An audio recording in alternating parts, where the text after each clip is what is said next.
Welcome to the NBA Coast to Coast podcast brought to you by thelines.com. Coming to you from the West Coast, Josh Lander, joined as always by Nate Weitzer on the East Coast. And we're looking at Game 3, all knotted up here in the NBA Finals. This is our best bets video for that Game 3 we're talking about here on Wednesday night.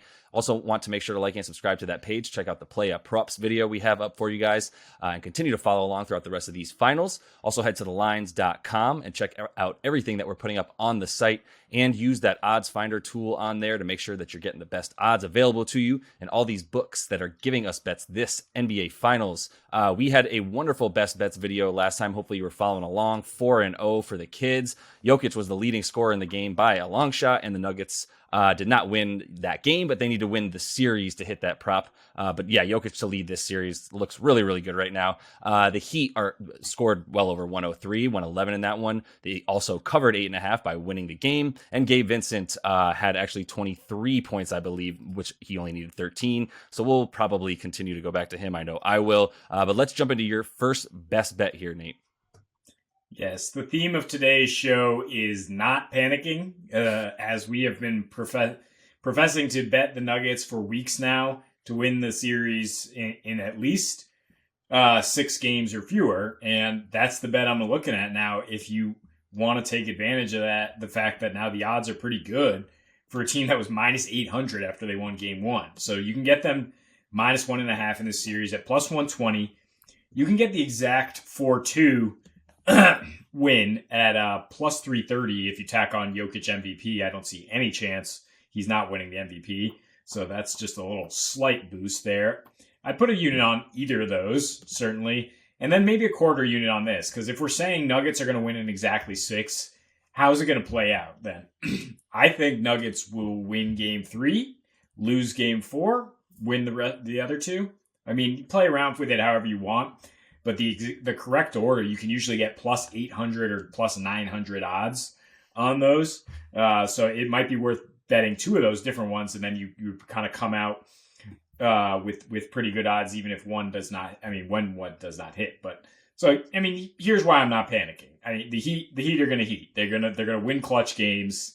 They basically played a perfect fourth quarter. They basically, Duncan Robinson turned into the second coming of, Tracy McGrady or something and just scored 12 straight points to just pull them out of a hole. They get 36 in the fourth quarter.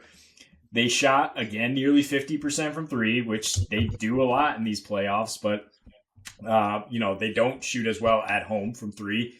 If they don't hit everything, if they don't get Denver's wings to not hit anything, while Jokic is just eviscerating them, and they don't get, to be honest, like 4 or 5 consecutive really fortunate calls that kind of pivoted the game to a degree. I don't think they win that game still. And then we're not having this conversation that like, oh, Miami's back in this, like they're going to win the series. Like, I'm not like, that was your big trump card, putting Kevin Love in the starting lineup. I mean, it's just not, you still have no answers for Jokic. And even though the quote answer was like, let him score, tamp down everybody else. Jimmy did a good job on guarding Jamal Murray with that being the situation. But, I mean, the Nuggets are going to figure it out. Like, this was just a gut punch. This is a team that had not even, had trouble at home all playoffs. A team that hadn't, seriously been challenged in a while, just hadn't played in a while before Game 1. And now, Mike Malone is like sitting there like, I told y'all, like you say... He's like, it's one thing for him to yell at his team after letting up a big lead in Game 1 and then be like, yeah, coach, yeah, and yeah, we know, finish it out. He's like, no, you see now, you see what the Heat do. And so they will be on top of it, I think, going forward the rest of the series. And I just, again, trust the intelligence of their top 2 players, the overwhelming size advantage. Like, you remember when Miami was getting crushed on the boards by Boston? And it's like, how are they still winning? I mean, they didn't win a couple of those games, obviously. But it was just like a huge discrepancy. And it's like, wow, imagine if the team that got all those offensive rebounds actually was a ruthlessly efficient team that was going to make you pay on all those. That's the Denver Nuggets. They're not going to poop their pants down the stretch like the Celtics did with just like chickens with their heads cut off. But, yeah. I mean, Caleb Martin we said turn into a pumpkin. It turns out he's actually pretty damn sick. So, I mean, still no field goals until the final 5 minutes. He gutted that out. Strus gave you absolutely nothing after having that initial barrage. I don't know how consistent Duncan Robinson is going to be. Kind of catching dudes by surprise by being able to go off the dribble. Jimmy is still, like I've been saying in player props, 23 points per game since that Bucks series on pretty poor splits and off court stuff for him too. Apparently, his father is really sick, which is not nice, but it's certainly, it seems to be distracting to a degree. I don't know how much you want to play into that. Just the point is with personnel, like, we know Denver is much better and much deeper, just like Boston and Milwaukee were. But the difference, I think, is the intelligence and the adaptability of a Jokic-led team. So I do think they'll still win this series and win at least 3 of the next 4. Yeah. Yes. Which do I touch on first? But -1.5, I hit that last night right away as well for plus money. The Nuggets to win the series by at least 2 games. I also have a bet already going of Jokic to win the MVP and them to win in 5. I hit that before game 2 at plus 200 on FanDuel. And so my plan the whole time, and it's interesting because you brought it up. You brought up the order bet as well. Like, you can get the exact order and guess that and get really good odds. Denver, like the one you selected here, Denver to win the next game, then Miami to win game 4, and then Denver to win the next 2 to close it out in 6. That's plus 850 on FanDuel. And what I'm so happy about is that was always going to be my hedge, because on FanDuel, it was the exact same before game 2. It was the exact same odds for 2 different orders, which was Miami wins some version of game 3 and 4, and then Denver closes it out in 5. Right. But obviously Denver lost last night. So this was always my hedge plan. Was I still think Denver wins, Miami wins 1, because you can probably get those same exact odds of 8 plus 850 for Miami to win the next game, then Denver to win like 3 in a row or whatever. Right. And still ended in 6. So like, I think both those things are likely. And if they're the exact same odds, I still really like it. But I'm just really with all that stuff. Obviously, it's not really time to panic for Denver. It's interesting, though, because there's just so much that's like gone weirdly in a way that might make you think, like, in game 1, Denver did not play well. Honestly, they gave up a ton of open shots. They specifically didn't play well on defense. They also missed a lot of shots. And so you could have said that was a game that Miami could have taken if they were just a little bit better. And then, you go to game 2 and it's like, well, at one point, Denver was on a 41-14 run. If you said that was going to be the case at any point in the game, you'd be like, okay, they won by double digits. And they ended up losing by 3 because of just Miami just chipping away and probably Duncan Robinson being thrown at you. And I think it's always going to be a surprise when he does drive, even after you've seen it like 10 times in the last 3 games. Like, it's still going to be weird when Duncan Robinson is finishing cleanly in the lane over defenders. It's wild stuff to watch. But I'm going to move on to my bet that still correlates to a lot of stuff you're talking about here, which is Denver to score 109 points in this one. A lot correlates to that. I mean, they score more on the road, first of all. And the 109 that they need at -108 on FanDuel, I'm good with 1.5 because, I mean, they're scoring 117 per game on the road. You can talk about the fact that they had a number of games against the Suns with like a boatload of points, and that's fine. But their D rating is also worse, and they're giving up more points, where, the 116.5 defensive rating, which is not good, versus the 108 D rating that they've had at home in these playoffs because they were previously undefeated before last night. They played a faster pace on the road as well. So, I'm just buying into Jamal coming back alive and taking a bunch more shots. I know Jimmy did a good job on him, but I do think there was some tentativeness, and obviously there was no sort of opportunity for him to take over when Joker was like, just get out of my way until I can play Cody Zeller off the floor because I'm tired of him. And Joker staying aggressive is still going to be a thing. He had 11 potential assists. Not an outlandish number for a guy who has the ball in his hand so much, but it does show that like 4-5 of those shots go in to keep you at like 40, still under 50% shooting from his teammates. If they just shoot at 45% from the field on those 11 potential assists, we're talking about a different outcome for sure. And then everyone's not so worried about his 4 assists that he had in that game. And yeah, I think with everything that you said as well, just in terms of what we're seeing from the Heat on offense is like it's not sustainable all the time. And if you are a good team like Denver, you step on their throat. I think Michael Porter Jr. is going to come back as well. He's better on the road. Talk about that a bit more later. But yeah, I'm like I said, taking Denver points in this one, and we'll see if Miami comes along for the ride. But I still think it'll be a decent game. I also hit Denver -2 already because it came out last night at 2, and I thought it would continue to go up, which I believe it has. It's at least a 2.5 on most books, and also up to 3 on some. So I'm happy with the 2 points I got for them to win at good money as well. Yeah, I mean, it's pretty much similar bets all around here, leading one into the other, because I'm thinking Nuggets to win in the over, it gets you like plus 220 at least, maybe like plus 280 at different places, depending where you get the total. 215.5, not that high for a Nuggets road game where, you'd think during the regular season they scored a lot less, but in these playoffs, like you mentioned, 117.5 a game, and their defensive rating is also 7.5 points worse. So they're 4-3 to the over on the road. Every single one of those games has gotten at least 222. We saw 219 in game 2 there, as there was positive regression for Miami. There's still plenty of room for positive regression for Denver, who's shooting under 35% in these 2 games to only score 106 per game.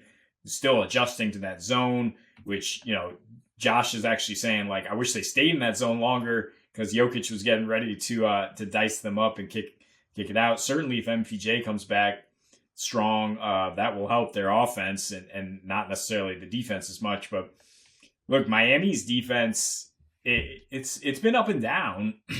I mean, you got to look at when in that series against Boston at home where they were not able to shut the door at all, and they had a 120 defensive rating in those 3 home games. They also allowed 13 offensive rebounds and 17 second chance points per game and 45 paint points to a Boston team that, shoots the most threes in the league, basically. Does not attack the paint, and that's like their Achilles heel.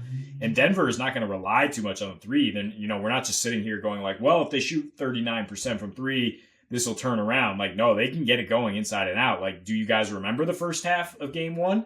It was just like, yeah, get out of here, little man. Like, let's just go back to Aaron Gordon down low.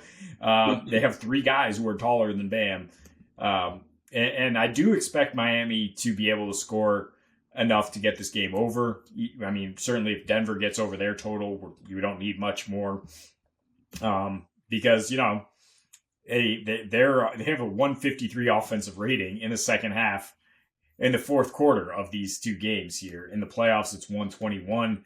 Denver, 118 fourth quarter offensive rating in these playoffs. Not as good in this series so far because the Heat have thrown some adjustments in late. But this is unlike, what we've been hammering a lot in the playoffs, which is to say like under in the fourth, though, based on those numbers, right? Both these teams can score right down to the final buzzer. That's what we saw in this last game with Denver, looking dead in the water and then still almost hitting enough threes to force overtime to crawl back into that one. And I'm just saying again, like, I think they're just they were a little shocked by the physicality, the competitiveness of it. Jamal, like you said, is due to bounce back. And the last 3 times he scored under 20 in these playoffs, he came back with 26, 32, and 35. So I think he'll find ways to get it going, and we'll just see a lot more offense here. Yeah, I agree with all of that, and I'm not discounting the Miami defense necessarily, but like this is happy. It was congratulations to the Kings, I'm trying to say, but this is the best offense in the NBA when it comes down to it. Like in the playoffs, when you need a bucket, when it's like we have multiple different ways to score, there's really no gimmicks to this. There's just one of the best passers of all time, feeding a very talented bunch who also just sort of like fit their roles. KCP has yet to play super well or shoot well. So I think, there's plenty of positive regression available for him as well. So yeah, I think all the points that Denver, we believe in them scoring, sure, like for the over at 214.5 with Miami not needing too much to come along for the ride, just get over like 101 or so. I think we'll feel pretty good about that. So, Gabe Vincent, whatever. What do you want me to say? Like, I'm putting in best bets again. Like, there's just so much to like about it, honestly. And 13.5 points is now minus 120 on DK or FanDuel. And I think Caesars might have him at minus 119. It was kind of fluctuating, so it's like right around minus 120 either way for Gaby. I'm going with a unit and a half. I mean, you might as well get it up to even money for him to get 15 points. It's like plus 102 on FanDuel. I'm fine with it. Just put it up an extra point. He's got the second highest usage on the starting lineup, and really when he's on the floor still to this point over the last like 8 games. He's shooting in the first game, he shot 14 times. In the second game, he shot 12 times and only needed 12 shots to get those 23 because he was 4 of 6 from deep. He's hit 14 points or more in 6 of his last 8 games. And he had a little ankle tweak in there too, which is why he actually missed one of them and then kind of played a little bit poorly. Or he had 17 when he came out in that game. But either way, he's averaging 17 a game in those last 8. At 35 minutes a game and shooting 51 from the field and 53 from deep. So he's got 3.1 three-pointers made, and he's hit 3 in 5 of his last 8. So, like, for him to hit 3 is still even money on DraftKings. Like, for the odds and how often he's doing it consistently, great. 19% usage rate. Like, he's the dude, right? He's the third scorer on this team that you rely upon.